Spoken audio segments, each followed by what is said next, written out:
Yeah, I think I agree with you. Right now, there's a lot of construction going on. Most of that construction, if you look at its birth or its conception, it was during the heyday. The post-COVID period where apartments were in high demand, interest rates were very low, building costs were a little bit more contained. And those projects got started, and then they get past the point of no return, and you have to build it, right? Even if you lose money on it, it's like some of these projects you have to finish them. And so we're still seeing, like especially in the southern half of the U.S., we're seeing the impact of all these new deliveries and what that impact is to rent growth. And eventually what's going to happen is those are going to get completed, and eventually they'll get leased out, but there's not going to be that level of new product coming online behind them, because now all of a sudden the reality of 7 or 8% interest rates and really high construction costs and lower rents, because there hasn't been any rent growth, is all a reality at the same time. And that pipeline gets shut off. And then that's going to generate demand for existing units, which ultimately will generate positive rent growth, and we'll get back to a healthier market and probably a better time to be a buyer. This is a great time to build your business, build your systems, build your investor base, have everything ready to go, because when the opportunity comes, you want to be ready to take advantage of it. So, get everything lined up, because once the market does come back and you are transacting, you're going to be really busy, and you're not going to have time to do things like build your business and build your list. This is the time to do it.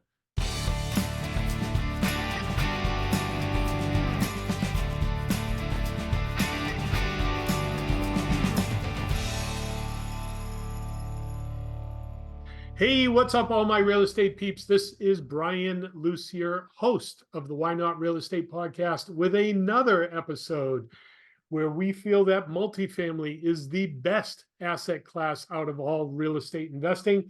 And we want to welcome you to the show. And today, I am honored and privileged to have an author, a little spoiler alert, of this book. I'll get to that in just a second.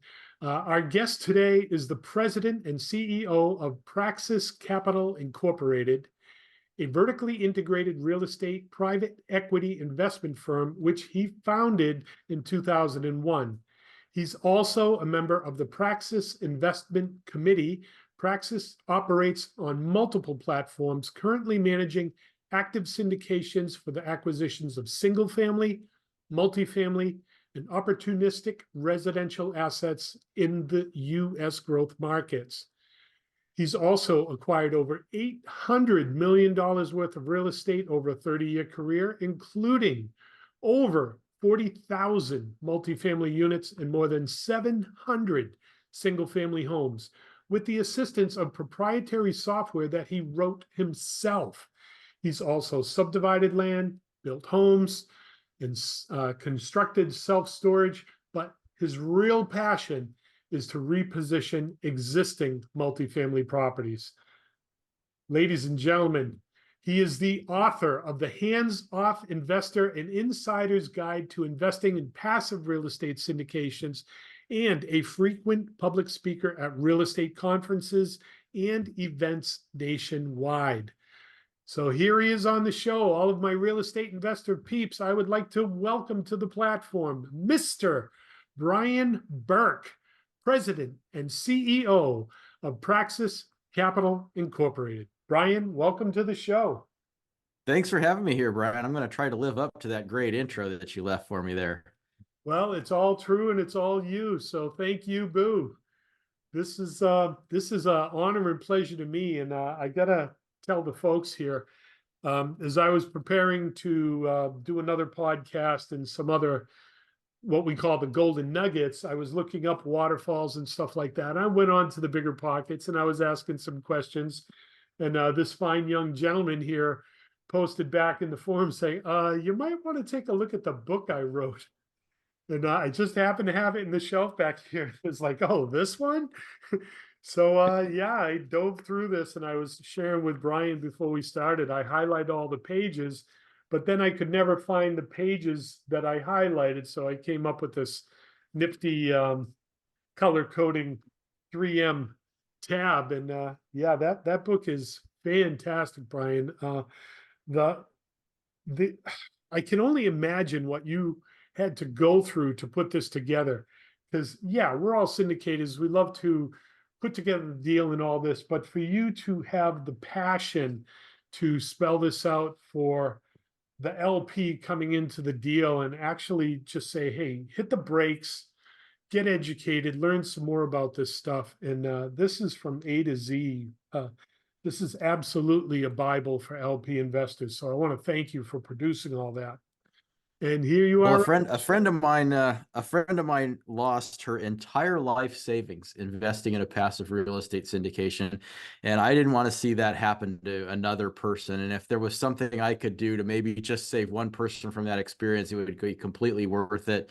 So out of that experience, the hands-off investor was born, and hopefully it'll do its job and help somebody avoid making the same mistakes.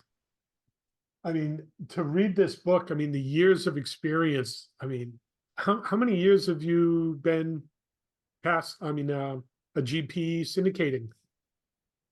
It's been 24 years now since I raised my first fund. I've been investing in real estate now for 35 years this year, and it was 24 years ago when I opened my first fund.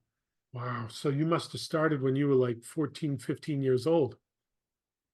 Yeah, I was just barely born. And, but my most proud accomplishment is that in all those years, I've never lost a penny of investor principal. And, if you can apply the concepts that I talk about in this book, hopefully you can prevent yourself from losing your investor principal. Or if you're on the GP side, you can hopefully get a track record like that where you don't ever lose any of your investors' principal. That's the whole premise behind the book.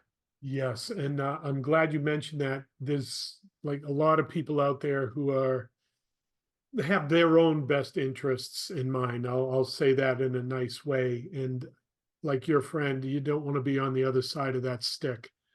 So if it's okay with you, I'd love to get started. Let's do it. All right. So I know a little bit about your story reading the book, but for our viewers today, could you give us a little bit about your background and what you used to do before getting into real estate? I went to high school. That's what I did before I got into real estate. So, Well, and I was and I'll tell you, yeah. So I went to high school and I was working in a grocery store. I started out bagging groceries, and then I got promoted to checker, and I was checking groceries. And to me, that was a big deal because I went from making $5 an hour up to finally once I became a journeyman, $13 an hour. Shortly after I graduated high school, which back then was decent money. I had health benefits, and I thought that was great. And but I also realized that I really didn't like working for somebody else. It wasn't the most fun thing. So I thought, what could I do? And I was always trying like little side hustles, right? So I would try like one of the things I did is I was selling books, and I would send out mailers to like a mailing list saying, here's these books you can buy. And the way it worked is if somebody sent me an order, I would just forward the order to the drop shipper and they would ship the books out. So I never had to have any inventory.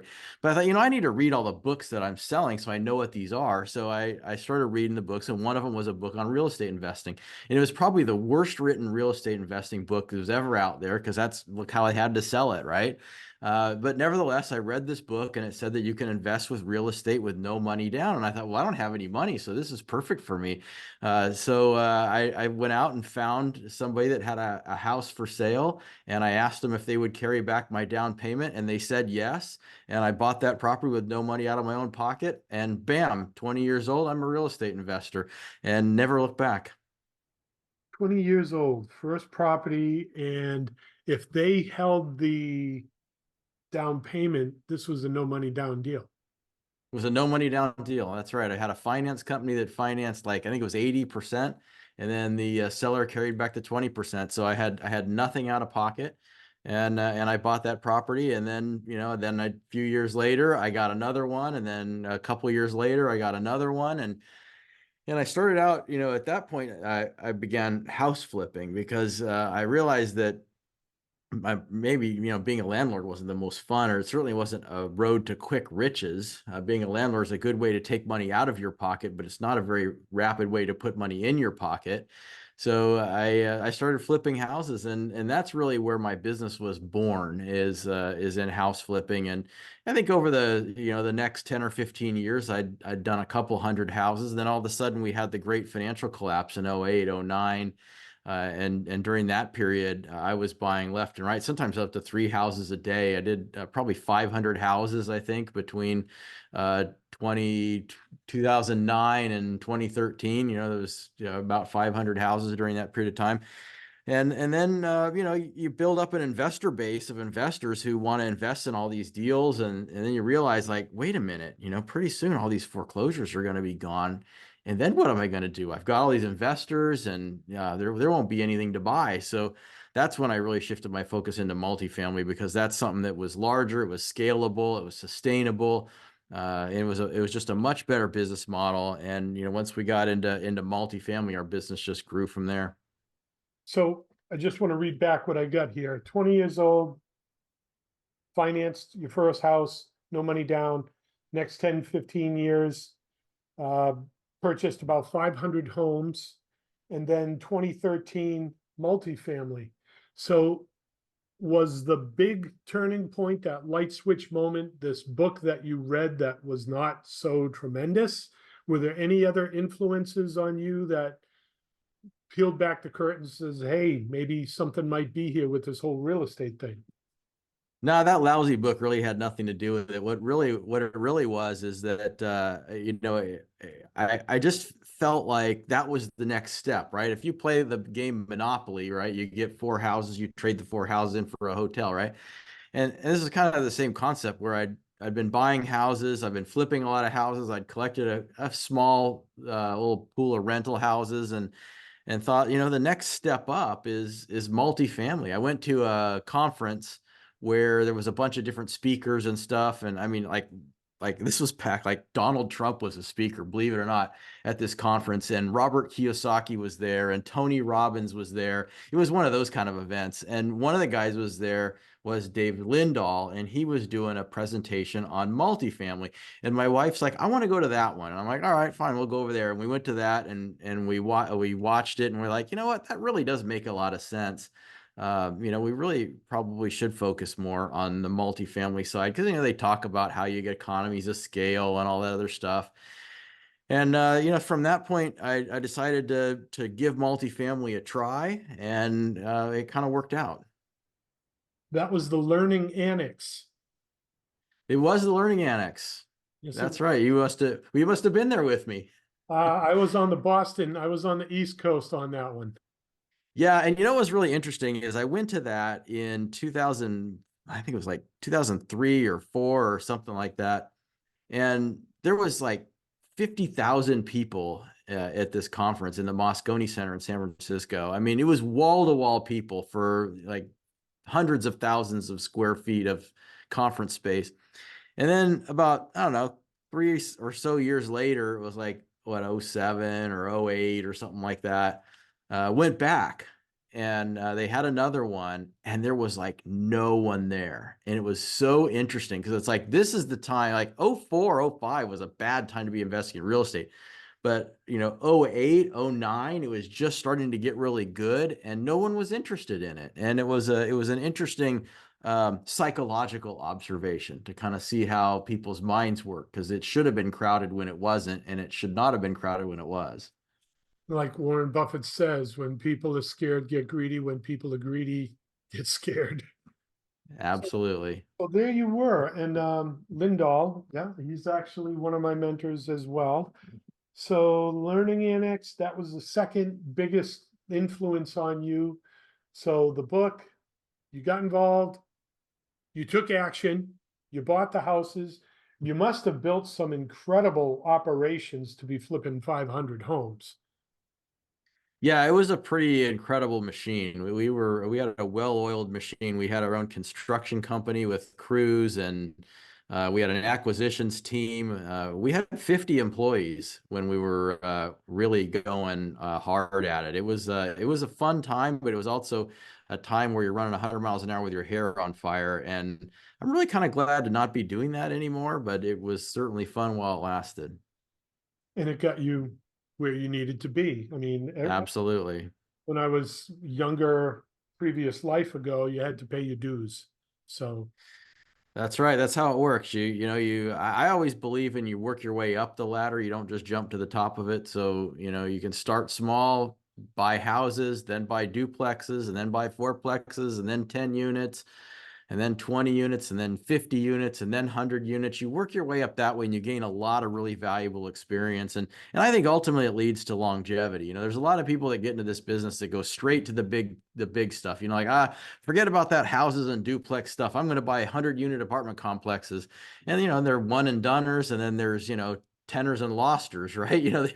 They buy 1,000 units. Next thing you know, they're in foreclosure and you're reading about them in the newspaper. And then, 3 years later, no one's ever heard of them anymore, right? And if you want a long career in this business, I think working your way up and gaining that experience and making sure you're doing it right is a real important step. so I'm going to just backtrack one more time and then we'll move on. So, were there any family members, uncles, aunts, anyone in your tight circle of network of people that you grew up with who were involved in real estate? Any other influences there? Not a one. I don't know anybody that's owned more than one house, and I didn't have anybody in my friends or family circle that could rub two nickels together. I came from very modest family that didn't have any money at all, and neither did anybody we knew have any money. So that's the hardest part about working your way up in a business where you're driven and fueled by investor capital is if you don't have a so-called Rolodex to begin with, it's a long process to build that up. I've raised well over a couple $100 million from investors. I don't even know, probably 250 million or more from investors. And when I started this business, my minimum investment on my first fund was $5,000. And in some cases, that's the only $5,000 some of my investors had. You work your way up in this business, and one thing leads to another eventually. So 35 years in. Next question I have for you is kind of two-pronged. I enjoy this one. So this is my little time machine question. If you could go back in time 35 years ago, what advice would you give to yourself starting out? And then I'm going to flip the coin on that. If someone was starting today, what advice would you give to them? So we'll do you, and then we'll do a newbie. So what Well, advice? I think the advice would be the same because, at that time I was a newbie. So the advice that I would give to myself if I turn the clock back that many years is the same advice I'd give to somebody that's starting out now. And that would be that, you have to build your track record so that you can build your investor base, because the way that you can grow and expand a business is with capital. And unless you have a trust fund and you have a wealthy family and you have a really large base of capital to start with, most of us don't. If that's the case, if you have that, then great, you're all set. If you don't have it and you have to build it, your track record is going to be the key to the tickets to the game. And so my advice, I think, would have been to spend more time focusing on networking and building my investor base, and a little bit less time on trying to perfect all of the real estate knowledge and nuances.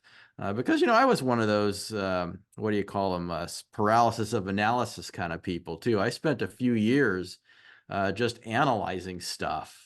And while in retrospect, it was very valuable, I think if I could have gotten some investors or built an investor base sooner, I probably could have shaved 5 or 10 years off my growth path. So same advice for a newbie, building your track record, getting your network up. So what are some of the things a newbie, or if you were advising yourself, it's one thing to say, build up your track record, but if I'm staring at the wall and have no idea what a track record is, how does someone build a network of investors? How would a newbie even get off the couch and get started? What direction do they take? Well, you've got to have something to show people. And so, get out there and go do a deal. And while that sounds easier than it is, and it probably is, anybody can do that. Anybody can get a deal done somehow. You've just got to get creative and figure out your how, right? So when I bought my second house that I bought, I literally applied for every credit card offer that came in the mail and got approved for them. I took a stack of credit cards, a half or three-quarters of an inch thick, down to the bank. I handed them all to the teller and I said, cash advance them all to the max. And they looked at me like, what? Like, is this a bank robbery or what's going on? It's like, no, just do it. So they did. And I walked out of there with like this huge cashier's check, and I was able to use that to go buy a property. So it's like, that was the resource I had, right? So you got to use whatever resource you have. If you've got home equity, maybe it means you get a home equity line and, you borrow off your home equity line to do a real estate investment. Now, I think, the caveat is you just have to be really, really, really careful. Because here's the thing. When you've been doing this for a long time, you can make a mistake here and there and lose a little bit of money and you'll recover from it. But if you lose money on your first deal, it's probably going to be your last deal. So you have to make absolutely certain that you've got a rock solid opportunity, which means that you have to spend time to get out there and find it. So you're not going to find it by just sitting around staring at the walls. You've got to get out there and look at properties for sale, knock on doors, send out letters, whatever you got to do to find sellers of distressed real estate that you can go and acquire and improve and then ultimately sell. And if you do that one time, you've now built a track record. It's one property long, but you've got a track record. And you can show that to somebody and say, here, would you partner with me on this deal? Because look at what I did on the last one. And this is what I made on the last deal. And if you'd partner with me, I could get two of them, or I could get a bigger one, or I could do a better one, and you can do, one deal after another, and you've got to keep a log and pictures and addresses and numbers on every single one of those properties that you've done so that you can show that to somebody and use that as your track record going forward. That's some real good meat and potatoes. So you unpack there on what they need to do, how they can do it, the mailing lists, and we got other podcasts and golden nuggets that can show people how to get the assessors list and build those databases.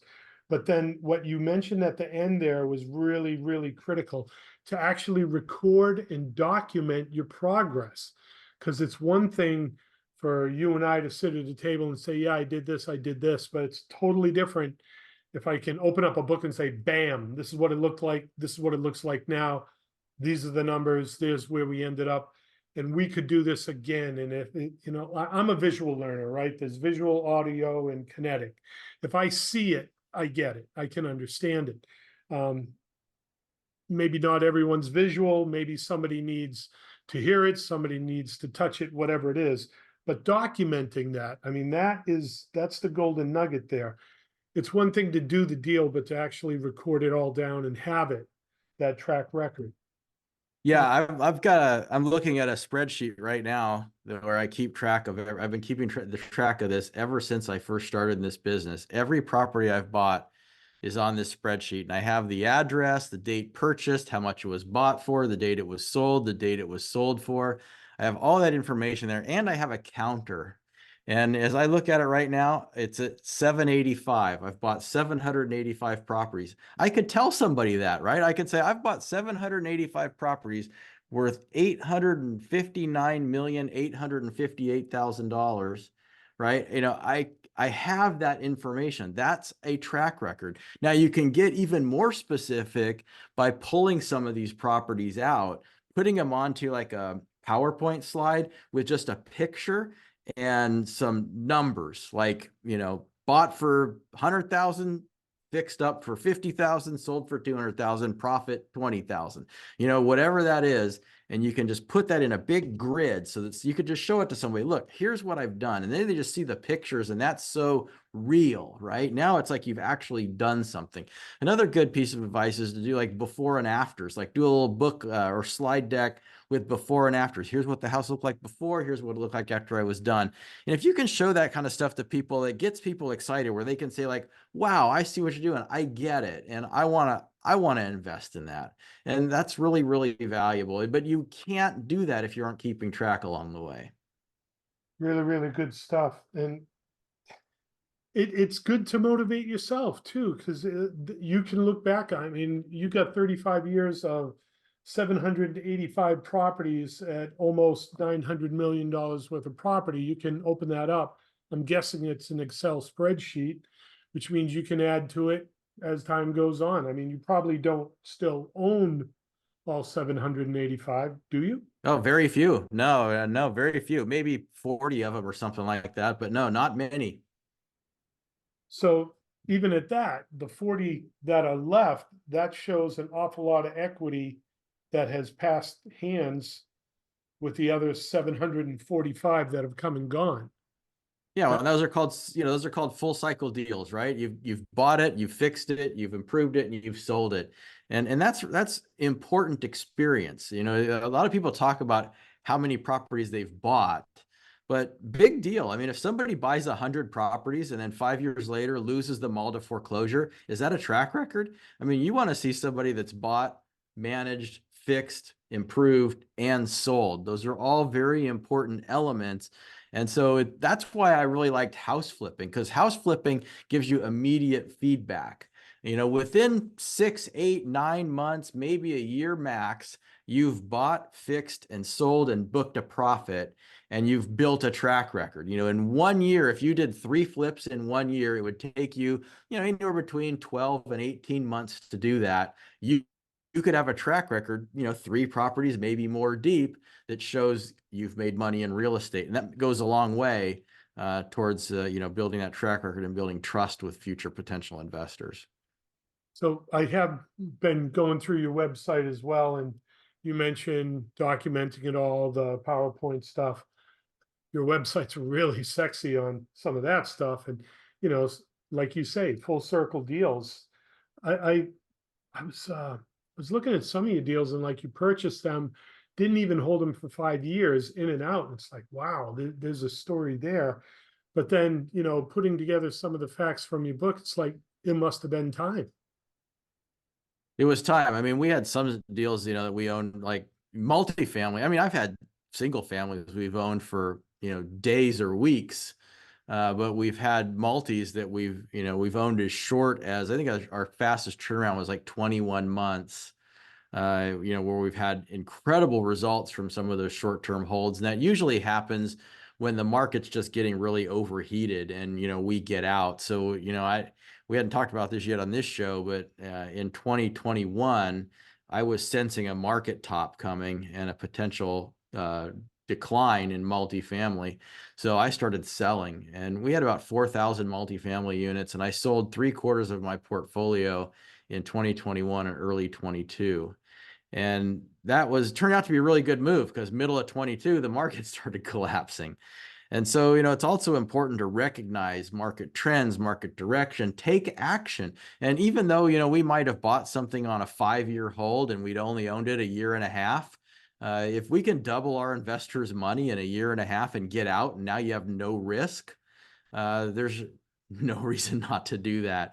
And we did that fairly frequently. I've heard it said before, real estate is a fun market because it's like a slow moving train.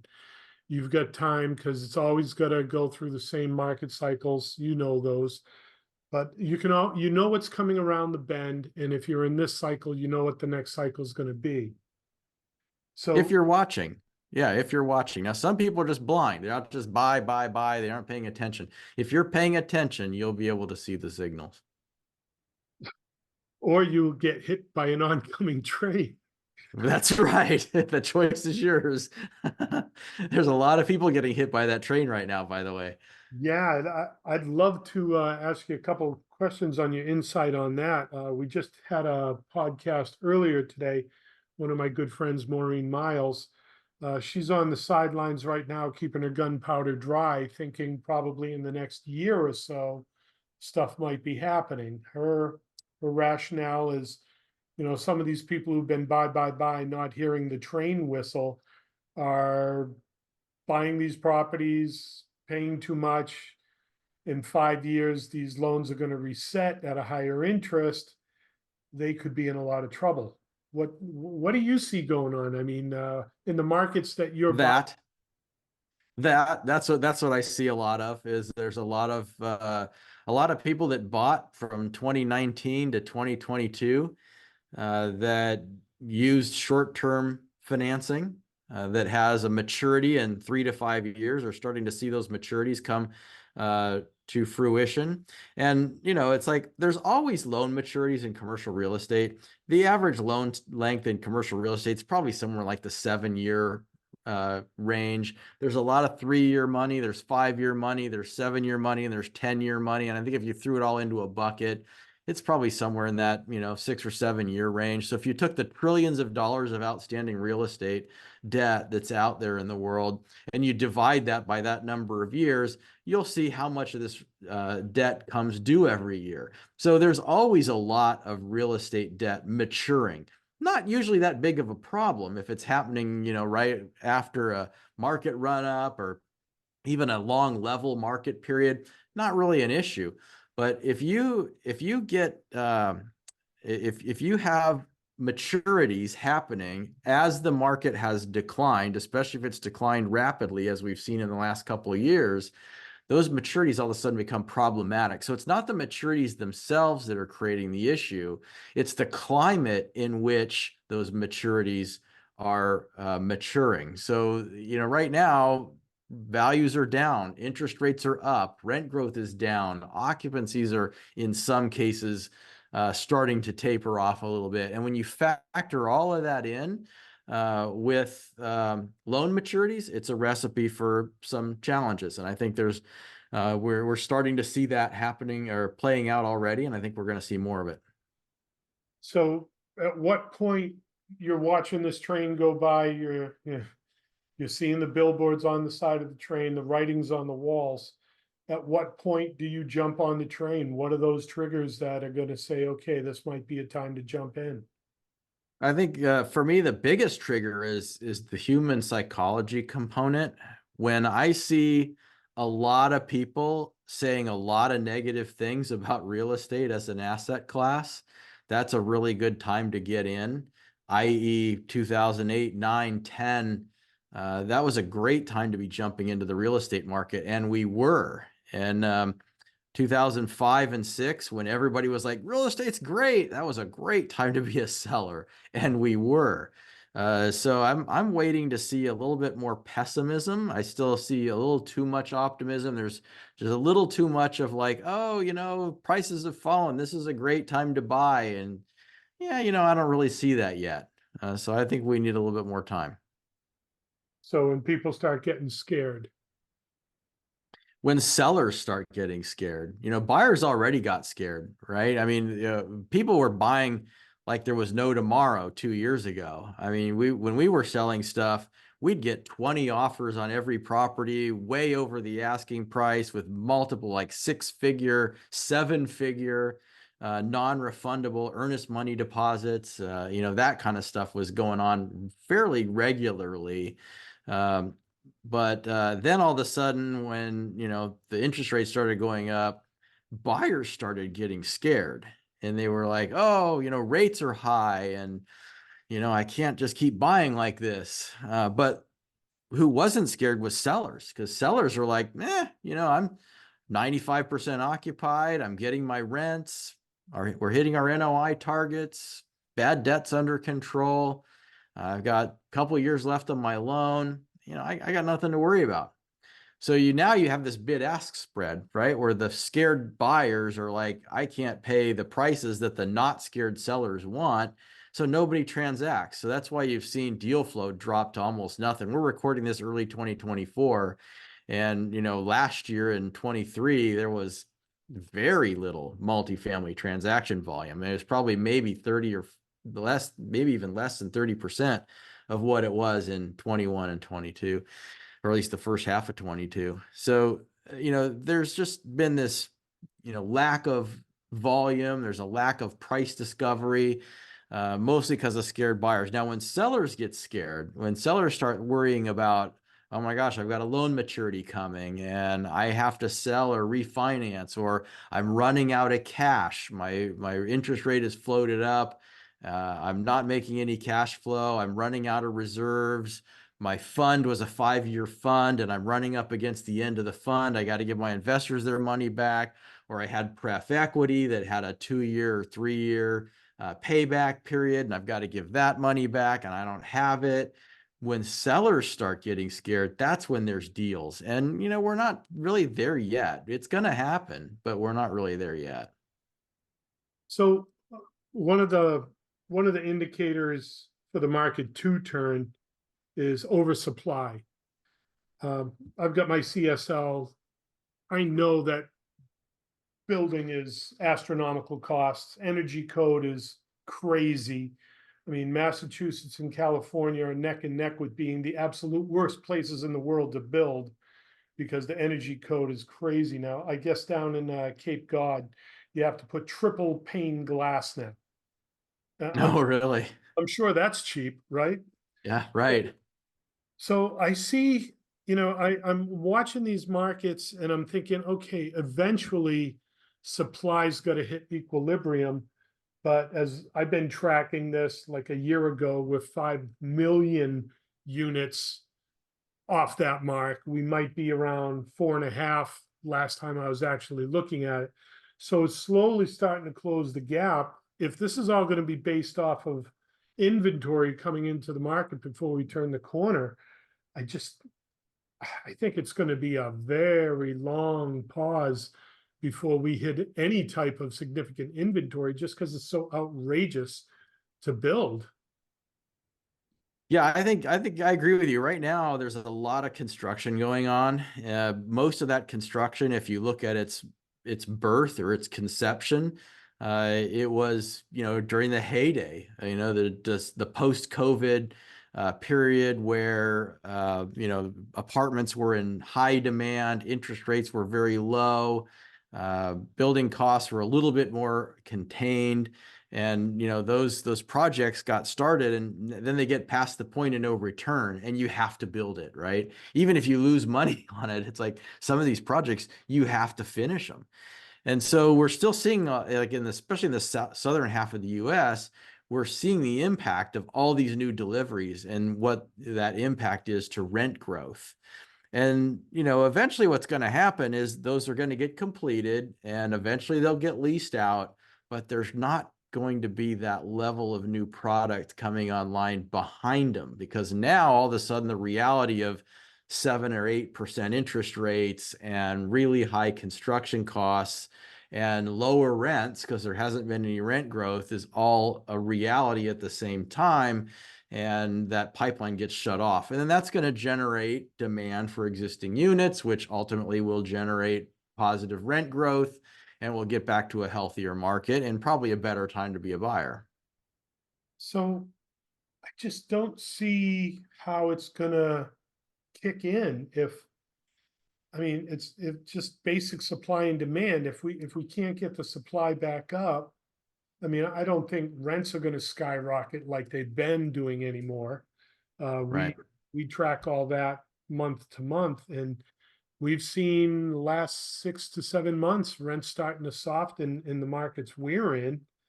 And we manage for other owners, and they're saying, well, the rents are so good, every month we send them the trailing 12. It's like, it's starting to give us an opposite trend here.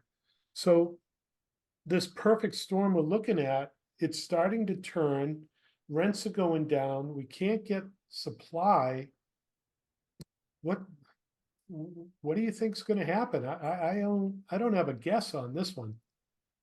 Well, prices are coming down. So I think in a lot of markets, prices, if you really got price discovery by getting some transaction volume, we'd probably find that prices are down 20 to 30% off the peak. And I think they probably have another 5 or 10% more they need to come down. Assuming that other outside factors improve, like we get lower interest rates. I mean, if we don't get lower interest rates, then prices need to come down even more than that.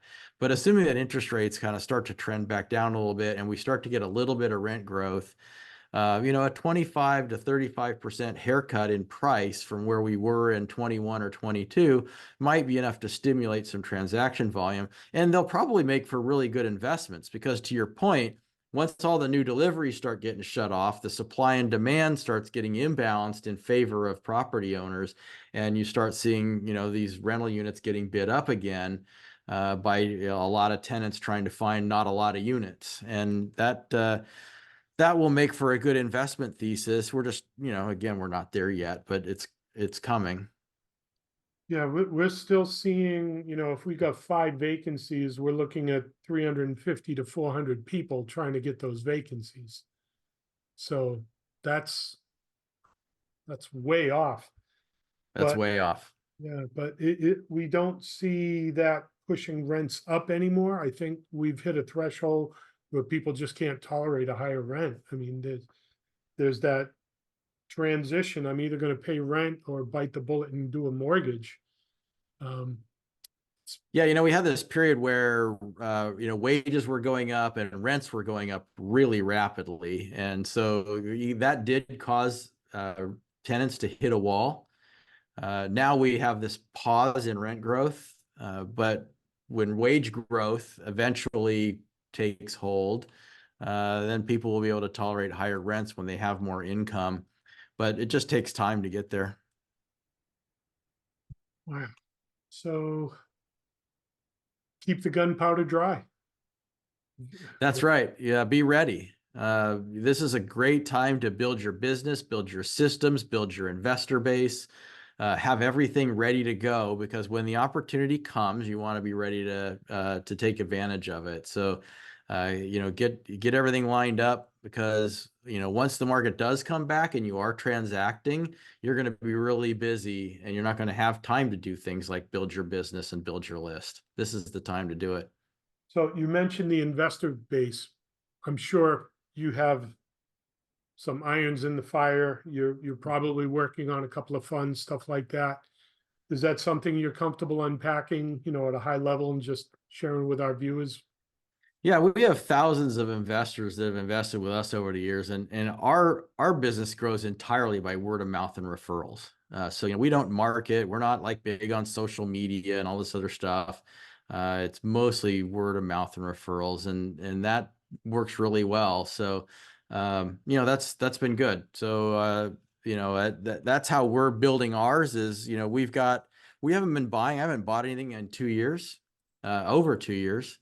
And it might be another year before I do. We do have a debt fund. We are buying real estate debt, which is an offshoot of our business, but it's a safer place to be for where the market is right now. So we've raised about $50 million for that strategy, and we're growing that incrementally over time, and that's keeping us active and keeping our investors engaged and that sort of stuff. But eventually, the market's going to present an opportunity to be a buyer again. Nice thing is, I don't have to do anything. It's like I've been doing this long enough. I'm okay with not doing deals and not transacting. So we only buy when the case really warrants it, not because we have to keep the lights on. So I'm patient, and we'll wait for it, and it'll eventually come around. So that was interesting. You mentioned buying real estate debt. So not that Joe Smith is going to get off his couch and go out and start buying debt. I'm sure this is a higher level activity you're doing because your network and you're involved, and the word of mouth, 1,000 investors, all of that. So how is it that you're buying debt? Where are you buying it from? What does that whole buying real estate debt look like? You're buying mortgages from banks? What is this? Well, actually, it's kind of an interesting story. Is 6 years ago, I started a lending company where we were making loans to real estate investors. Like if you're a house flipper and you need to get private money to finance your house flipping deal because banks are slow and all that stuff.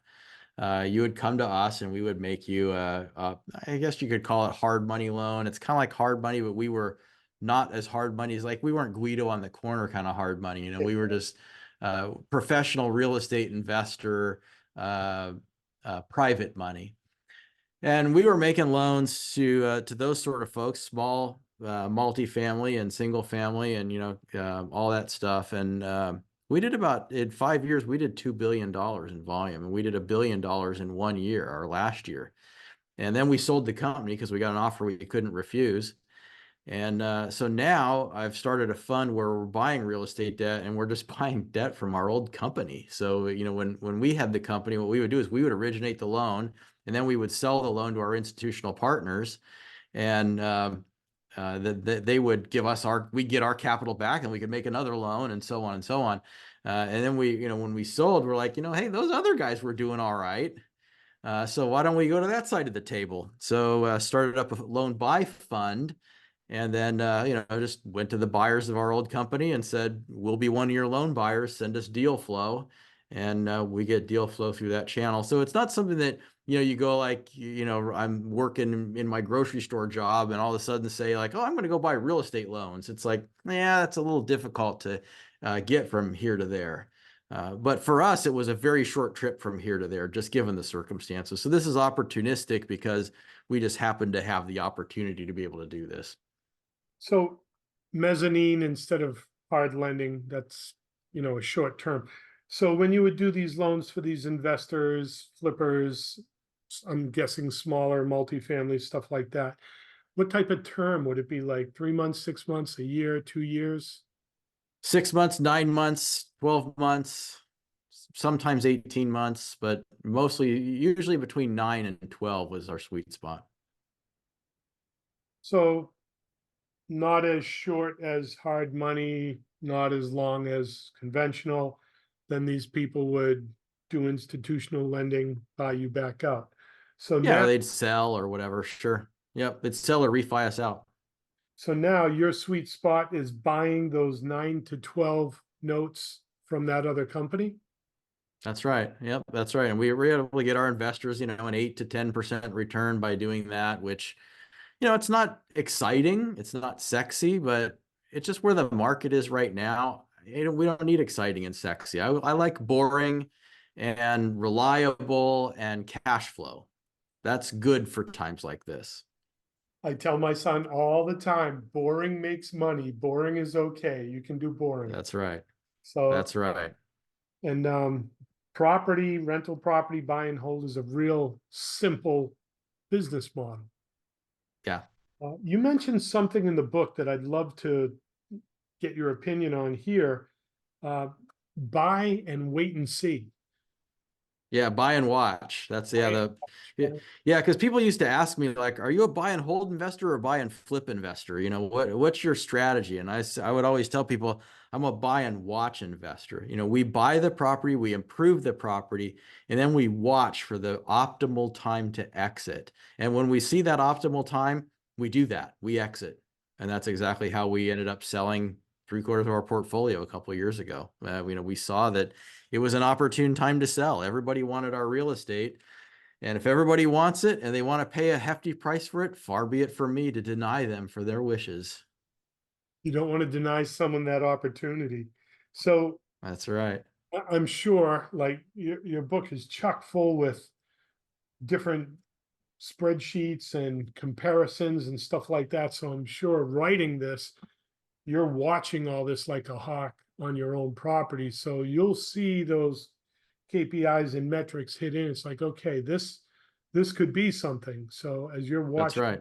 property, and then yeah, when it's time, it's time. And you talk about the IRR, that's hard for me to say, IRR. Right. The R, I feel like, Yes, yes, of course. and then the COC and the other factors in there. So if all your lights turn green, it's go. That's how it is. Yeah, when all the lights are green, it's buy, and when all the lights are yellow, it's sell. If you wait till the lights are red, then you waited too long. then it's burned. Ready. That's right.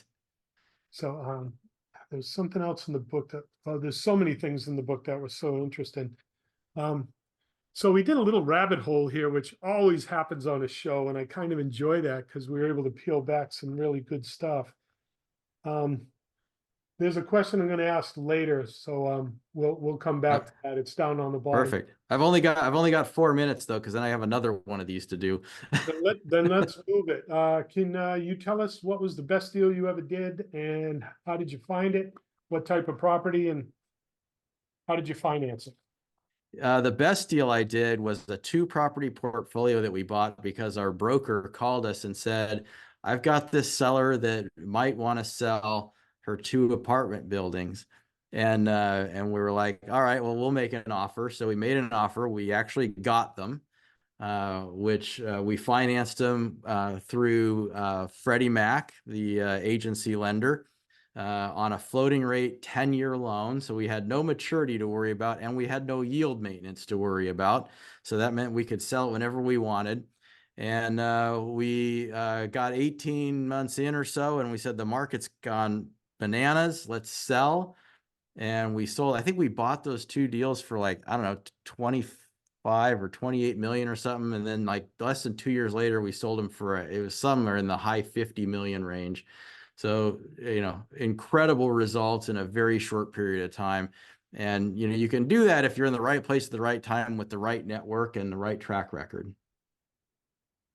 And any idea what you had to put in for rehab or renovation? We didn't have much time to rehab much. We might have spent a couple $1,000,000, maybe 2 or 3 million on renovations, but it wasn't so much the renovations and how much we improved the property that resulted in that price. It was just the market just went nuts. And when the market and the buyers go nuts, you'll do a lot better than anything that you could actually physically do to the real estate. So that's one of those you get lucky kind of moments. So pocket listing, Freddie, in and out 18 months, bought at 28, spent maybe 2 or 3, sold at 50, probably had a net 55, 56. I was only off by a couple million, right? Something. At the end of that, for 18 months, you were clearing just over $1 million a month.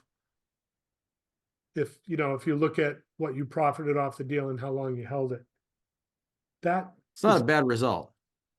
No, it's not horrible. Some people don't do that in a lifetime. You did it in 18 months. Yeah, the irony is not lost on me. It's this business is pretty incredible. I am going to start kicking it into high gear on the questions because I realize I have limited time with you and this is so valuable. So what is the biggest hurdle you had to overcome as an investor, and how did you solve it? The biggest hurdle I had to overcome was the 2009 recession. That was incredibly challenging. I had multifamily properties that were not doing well when job losses and all that stuff hit. And I know I had this one where I used to joke that half the units were empty and the other half weren't paying. And I literally had to dip into my own pocket to pay the mortgage on that thing to make sure that I saved it and didn't get late on any mortgage payments, didn't lose any investor money. That was extremely important to me. And time was the only way that I could get through it. Feeding it with cash and being able to get through to the other side of the market cycle. That was how I got out. Patience. So that's it. I'm going to keep going here because I probably don't have a few minutes with you. So I got 2 minutes. All right. So we already know the first book that impacted you as a real estate investor, the one that you were selling. No idea what that book was named by any chance, do you? No idea. Yeah, That's it was an okay. awful book that nobody's ever heard of. That's a great title. Yeah, I like that title. So is there a second book that may have influenced you in your career as a real estate investor? Yeah, I think Rich Dad Poor Dad gave me an interesting shift to my mindset and really made me think about the why part. I mean, there's a lot of books out there that teach you how, but not a lot that teach you why. That one teaches you why, and that was really valuable for me. I'm gonna stretch it here. Would there be a third book? TED Talk book. It was written by the guy that does TED Talks, talks about how to present information to your audience, which is really important when you're trying to raise money. Going to keep going like a lightning round here. So what's next for you in real estate, and why not get started today? Um, for me, it's just I'm just waiting for better market conditions, and I'll be doing back to what I've been doing, buying multifamily properties and doing value adds. Why not start today? I don't have to. You know, I can wait until the market's better. I don't need to be the first one in. I don't have to buy at the bottom. I can wait for signals to clearly show me that we're on an uptrend, and then that shortens my investment period, and the time value of money allows me to deliver better returns. Excellent answer. And last question I have for you. How can our listeners get in touch with you if they want more information, want to learn about your funds, or reach out to you as an investor? Look us up at our website, praxcap.com. It's praxcap.com. Thank you so much. Any other question I should have asked you that I forgot to ask you that would have been good on this show? I think you nailed it. And if you ever think of some that you missed, invite me back. I'd be happy to come and spend another time with you and do another show. Ladies and gentlemen, my guest, Mr. Brian Burke. Brian, thank you so much for joining us on the show today. Thanks for having me. I appreciate it. Absolutely. And my real estate peeps, this is Brian Lucier with the Why Not Real Estate Podcast signing off, and we'll see you on the next one.